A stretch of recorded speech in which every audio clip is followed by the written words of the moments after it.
Welcome back to Car Meet Garage. This week, we're back with our friend Justin at American Gasser with his Mercury, which if you may recognize him from episode 15, season 1, the link should be on your screen right about now. And what we're doing is we are revisiting some people that we interviewed last year to kind of check up on progress of your car, because last year we didn't have your Mercury here. And being an American Gasser, you guys do like Autorama and some of the cool shows and stuff like that. So we'll talk a little bit about that, and I've got to drop the 97 Camaro that's behind you too. Right, the customer car, because that's my bread and butter. Anybody who knows me knows that. So yeah, how is the Lincoln doing this year, and any progress on it? So we have made a little bit of progress. For the most part, I've really been driving it, but it did happen to break down on me last year, so I found a good opportunity to change some things. A little more performance, put a 4-barrel intake and stuff on it, but for the most part, I've just been driving it. Taking it to Ignis and a bunch of the other shows as well. Head over at Tri-City Dragway and stuff like that. So it's just been fun, just been using. That is a good show. It really is.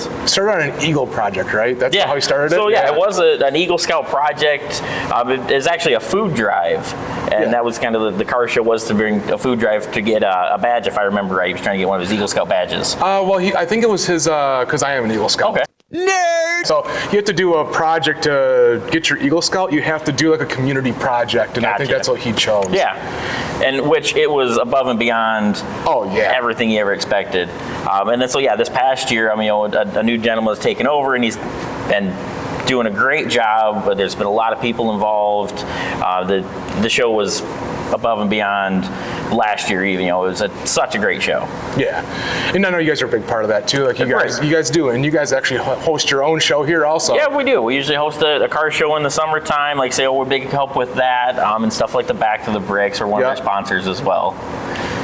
So that's also another good show. We have a lot of good shows in Michigan. We really do. All over the state. Anything from Ignis down to Pontiac, there's shows everywhere. Oh yeah, and big ones too. So even right here in Bay City, we have Cool City. We sure do.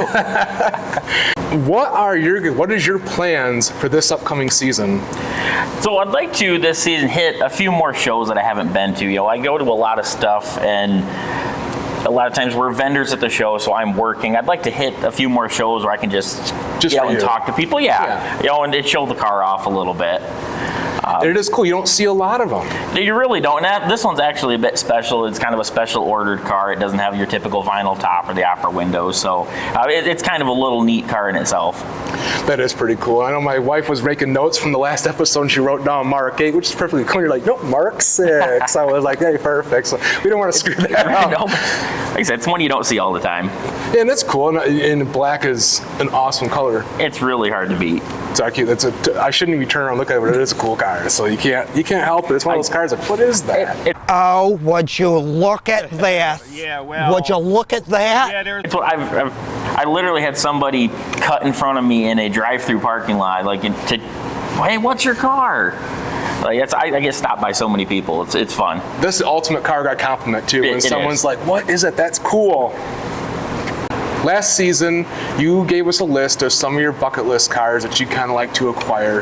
You kind of made any progress to try to move toward getting some of those? Well, they're still on the list. Right. Like I said, I guess in progress, I did get to sit in a Ford GT, so I'll count that as closer.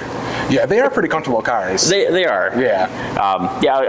Actually, a local guy, Brian Wolpert, he had his, and he's asked me if I wanted to sit in it, and I'm not going to pass that up. Oh, right. Of course. So, if you want to count that as closer, I'll say yeah. Oh yeah, Brian, standout dude. Awesome guy. Love that guy. Been to his place, worked on some of his cars. Very cool guy. Yeah, we did an episode with him, and right before he sold the C6 ZR1 to 1320, and it was cool to see that car pop up with Brian because it was like, that car looks right. How many of those, that color blue ZR1 are out there? And I was like, and then I seen Brandon Carr kind of say something about it. And I was like, okay, that we put two and two together on that one. But you know, something not taking your dream cars, your bucket list cars off your list is actually forward progress, because some people will be like, yeah, you know, something that changed. Have you added any to it that you've seen that you kind of, Man, yeah, there's a few. I'm really digging a lot of the 40s and 50s era cars. Kind of like this 50 Chevy we got here is a really cool car. And then some of them kind of period traditional hot rods, or we've been working on a 34 Ford for Detroit, and that's just, the more we work on it, the more it's become, I'd like to have something like this. And we do kind of work in the right place. This helps. It doesn't suck. It just doesn't suck. And a lot of the genre around here is about, you know, the older vehicles, and you know, we had a conversation earlier walking around that I kind of feel like some of that is dying. Like in the younger generation, some of the older stuff is dying because they just don't appreciate. I think it's one, sometimes they don't appreciate it, and I think there's a lot of missed connection with it. You know, a lot of the younger guys are going for the younger, I guess, you know, they're going for the cars that they saw when they were growing up, that were in their high school parking lot. You know, my high school, we didn't have 62 Ford wagons and Fairlanes and things, you know. And so I think a lot of the guys are going for some of the stuff they remember as a kid. So we're seeing a lot of 80s and 90s things popping up. Square body Chevy trucks, and like I say, the 4th gen Camaros and Fox body Mustangs, that sort of thing. Yeah, and you know, and I think they forget that they wouldn't have Chargers and Challengers and the body design of the 5th and 6th generation Camaro and the new generation Mustangs without the 60s, where they first came from. Those cars look very reminiscent of the older variant of them. That they do. Yeah. So, also in the last episode, we discussed your dad's truck. How's that going? So yeah, the 78 Ford, we actually did get the engine together. That truck's back on the road. We actually had it at the truck meet for the Bay City Car Group, so that was cool. And then my dad actually picked up another truck as well. He's got a 73 F100 that's kind of a pro street custom build, has suicide doors and that sort of thing. So that's been a real fun project. They are. I love F100s. Like, I'm a Chevy guy, but you got to give appreciation. Those F100s are pretty cool. It's hard to beat a 70s Ford. Right. It really is.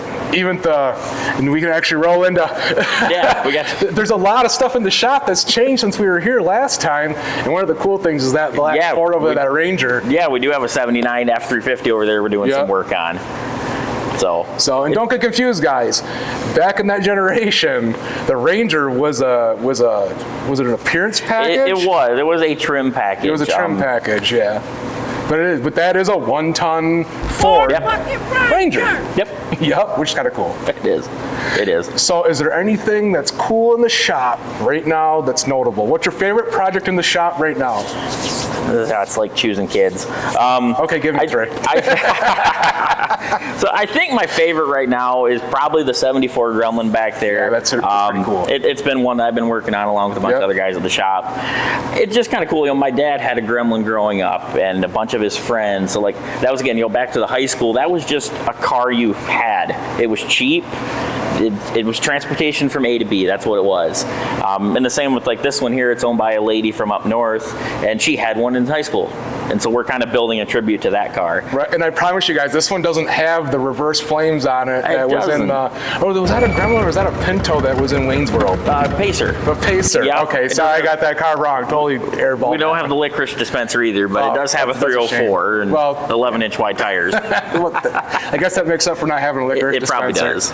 Right. So that's been kind of one of my favorites too. And again, it's an interesting build. You don't see a whole lot of them. So everybody that comes in the shop, I mean, the first thing is like, is that a Gremlin? It is. Yeah, that's pretty cool. I know that Roadkill did the Hemi Grammy, which is cool. They've got a couple of them. They did the Hemi Grammy, the Caddy Grammy is another cool one that they did.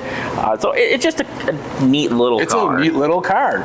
And there's so much you can do to them. Right. Just people don't because it's a Gremlin, but it's... Yeah, I will say they're very hard to find parts for, but it's been a fun project. You know, those little cars like that are starting to come back a little bit. Like I've seen some Chevettes and stuff popping back up, and people are like, why is that car selling for $5-10 grand? It's like, well, because old guys like me, when we seen those Chevettes when we were younger, we were like, we didn't appreciate them as much, and they died, and we're like, okay, that's kind of cool. Now just see them now right. when you want them. That's everybody's kind of going back to the cars that they remember when they were kids. Right. So, speaking of the Gremlin, let's get some Autorama updates here, because that's your guys' thing. That is our thing. So yeah, we did take a couple cars last year. We took the Chevelle and the Biscayne. Yep. They both did well. This year we've got 4 projects going. The Gremlin, of course, we're taking a 46 Chevy truck that we've had built before. We're taking a 94 Sierra that's got an LS swap. That's been to the shop. And then we've got a new project that's going to get unveiled as a Ridler contender, as a 34 Ford. And it's a super cool hot rod. We're building it in kind of a way that you don't see a whole lot. It's super high class, has a all aluminum Hemi that's polished top to bottom and makes 1,200 horsepower. It's going to be an awesome car down there. So we're really looking forward to it.